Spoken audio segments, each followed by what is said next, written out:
Chapter 23. The Portal Opens. "What if one person ruled the world?" asked Stitches. "What do you mean?"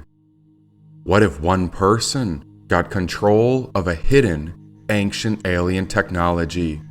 What would you do with power like that? How might someone change reality?" asked Stitches. "I'm not sure if one person could be trusted with that type of power," said Clancy. "Exactly. What about you, Voodoo? What would you do if you ruled the world?" said Stitches. "I would never ask to rule the world.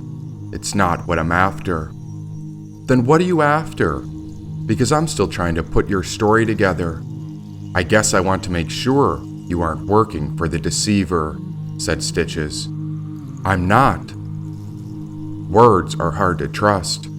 Action is all we got. Prove it. Do you follow the deceiver or not?" said Stitches. Indeed, what he called chivalry was some sort of duty through which the frailties of human nature were put through severe tests. He did not suppress his feelings, but rather he lived by a sort of warrior code. But from all I'd come to know, he valued liberty, the paths into the spiritual worlds, and honor. But still, I struggled to understand the intensity of his calling, and so I responded, "What you see in me is a reflection of you. I am finding my way like the rest of us, and what I'm after is truth." "Well, the truth is that not so long ago, you were crawling on your belly through a cave. Isn't that what snakes do? Now you've got scales on your body, so it's not hard to imagine if the deceiver depends on you. Is that the truth?" said Stitches. There was a pause when I wondered how to prove I wasn't a follower of the deceiver, but rather I was devoted to God. And what does it mean to be devoted? How could I explain my journey through life when I am a human with flaws? What if I called out to God right now? Would it be best to kneel and pray? Of course, Stitches wanted proof because of his own obligation to loyalty, but at a moment's notice, words were the only way to explain. There's an old proverb that says, "The devil you know is better than the devil you don't." Instead of waiting for the deceiver to come to me, I figured since I wanted the truth, then the root of evil must be approached. Now that doesn't make me a rogue. I went to face the deceiver in search of our greater hope. Because if our world continues on, doing the same thing it's always done, then in time, our world will only get worse. It seems everyone is afraid of the deceiver, and for good reason too. But if fear is the force that keeps us from God, then I must not fear the deceiver. So isn't that also the truth? Of course, we all want to be on the side of the good God, while the deceiver seems to keep our world confused. And so, I can admit that I did approach the deceiver because I wanted to see what he has set out to do. So if we want to heal our world, then I figure we have to include the deceiver too. "What do you know about the truth?" asked Stitches. "The truth is that the deceiver was once like us, just a human who got lost along the way. Instead of finishing the spiritual labyrinth, I think the deceiver covered the true path and became a victim, where he was enraged by feeling too much suffering and pain. The truth is that many of us want to blame someone else for our problems. We want to blame a deceiver for the worst parts of our world. We'd prefer to point at some deceiver who is responsible for all the world's evil. But isn't it we people who choose what we do? So that makes all of us responsible. Even I have blamed the deceiver for the world's evil, in a way to feel closer to God. But the truth is that the deceiver is connected into all of us, and that's the truth our world forgot. What if the deceiver is the shadowy parts within humanity? Who among us wants to admit that overcoming evil is our own personal responsibility? Asked Clancy. But I'm not responsible for what the deceiver does, said Stitches. And yet, whatever the deceiver does to our world, then all of us have to live with that. And so Clancy pondered, what if there lives a deceiver within all, but it knows how to hide itself too well? Then we've all seen the deceiver with our own eyes, but I also know that the real deceiver was dressed in a suit when he raised the prices of life-saving drugs to profit from more sales. I sense the presence of the deceiver when innocent children die, and I sense the deceiver in the warlords who try to gain complete power of our world's reality. Is the deceiver one person, or does the deceiver lurk in the shadows that stalk everyone? Asked Clancy. And what would you do if you ruled the world? Clancy stayed quiet, and his mind contemplated ideas which could not be heard. We waited and waited, but still not a word. What about you? What would you do if you ruled the world?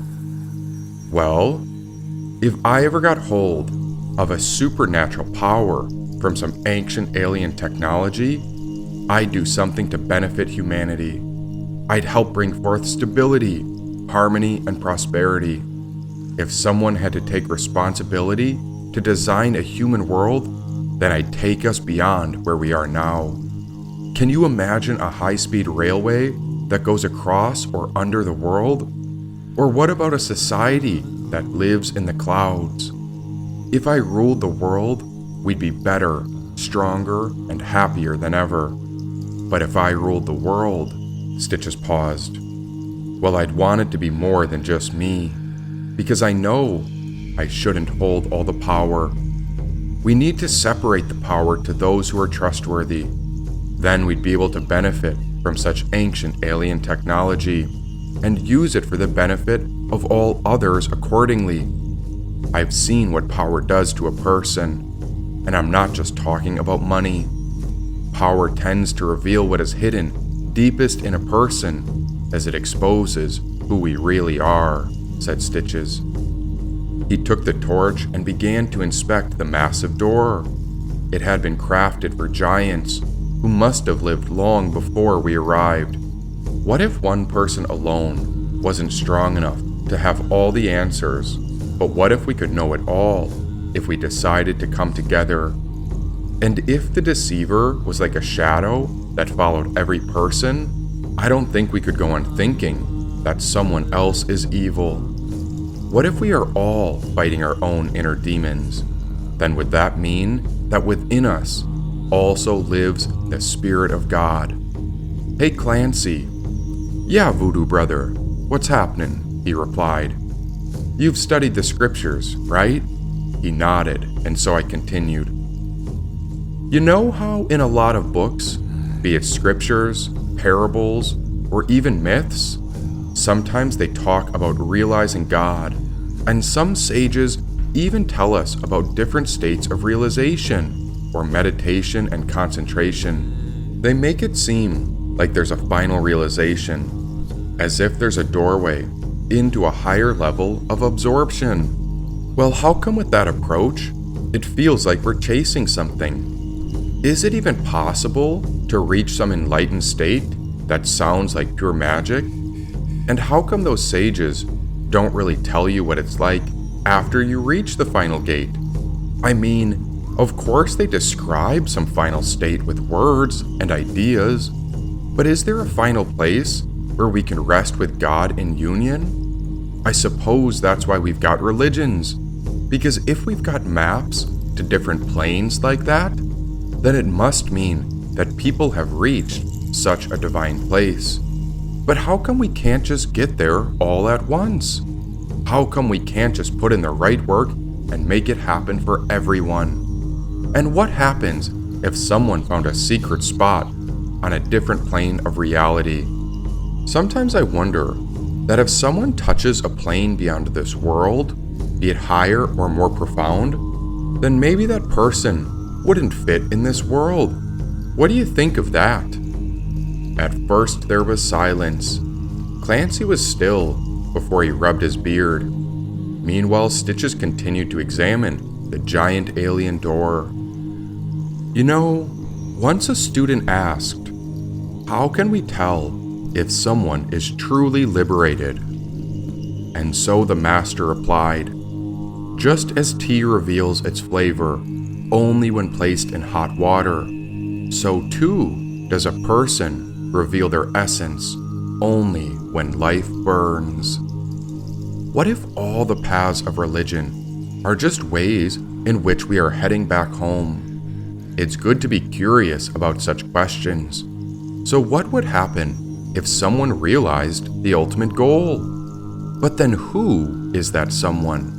And what are you really? Who is it that gets to such a final place? Surely it's something beyond your physical body. And if you're not the body, or even the mind, then aren't you the one who observes from the awareness on the inside? What would it feel like to appreciate this journey to some final frontier? What if it's not some end goal we're after, but the evolution of our one united consciousness all together, said Clancy. But if we're talking about power, realization, and the rest of it, what happens if we reach it? What happens next after that? What would it do for us? From what I know, it always comes back to the simple things. Even if we accomplished it all, and we did it by ourselves, then who would we have to share our gifts with? Life is not about getting all the power and the money in the universe. Life is not some sort of rat race, said Clancy. Then what's it all about? They say genius is eternal patience, and as for the purpose of life, I believe it's all grace, said Clancy. Hey, open up, said Stitches, pounding on the giant front door. Two of the tallest doors I'd ever seen were shut before us when we heard footsteps behind the gateway. Just then, an eye hole opened when a stranger's eyes stared back. Then a moment later, a voice spoke. Long ago, I met a man who came here on his own, but I told him, one spirit is not enough. Come back when you are not alone. It seemed that centuries could have passed, and then to my surprise, two souls came back. Again I spoke to them and said, the first and the second are important, but where is the third that you still lack? They nearly starved, waiting for me to open the door, but since time rules the earth, they went back into the world in search of the third. Now, after all this time, I see the three spirits have come. Liberty, religion, and honor. Today I open the gateway for you three who have come together.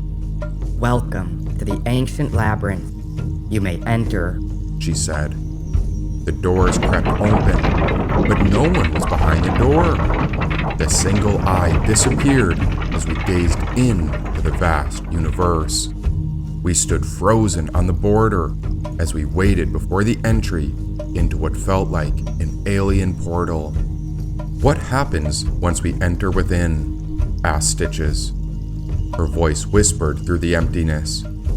If you make it to the pinnacle, all things will shift. Even time will change. And to make it to the top, all three spirits will reclaim their power and purpose, she said. What do you mean, all things will shift? It's a long road, but if you do not turn back or stop, it is possible to make it, she said. There was a silent pause as we waited. Hey, Voodoo Man, I think I may have an answer to your question. So if we're talking about divine union, or maybe we can call it the Godhead, or whatever the realization is, it depends on where we are standing and where any of us are looking at it from. With what eyes do we see? And what actions have we taken with this body? What state of mind are we living in, and what choices do we embody? It's worthwhile considering both the masculine and feminine viewpoints to understand the purpose of life towards any pursuit of higher wisdom.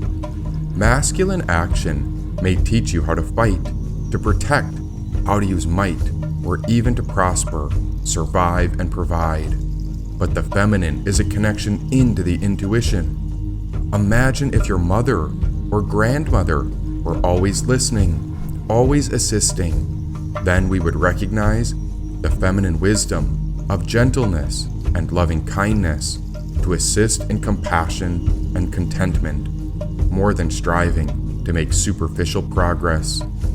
Sometimes we want to attain great things, but we don't always have the proportional supply of energy available. That's when it's time to work smarter rather than harder. So if we are after union, it means we are joining all portrayals of all viewpoints from all life forms within creation. I'm not sure what words could even say about it, but I do believe there is a divine state of being. This awareness, such presence, well, it's self-existing within every moment. Now, I wouldn't say it's something we get, but it's more like an inner state. We can trust in the path before us because there exists a source of divine grace, said Clancy. As we gazed ahead, it felt similar to the state when I peered through the magic sunglasses. This unknown door opened into a level of indescribable awareness. On the edge of the mundane world, so many questions came to mind, but unless we took action to step beyond the known, we'd never find what was on the inside. Well, what are we waiting for? Let's go in, said Stitches. But this was not a mere door. This was a portal through a distant dimension. And so we walked into a new world. With only a single step inside, I lost track of reality. Still in the human body, my awareness of who I thought I was expanded beyond my own form, which I seemed to embody. A moment later, we saw the ancient being who had waited beyond the door. She wore red and white garments over her spirit, but she had no physical form to hold her. You have entered into the soul of the unseen reality. Whatever we do in here ripples out for eternity, said the gatekeeper inside the ancient alien technology.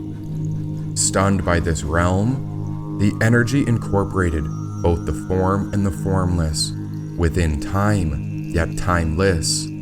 I pulled on Clancy's sleeve when I felt as giddy as a child.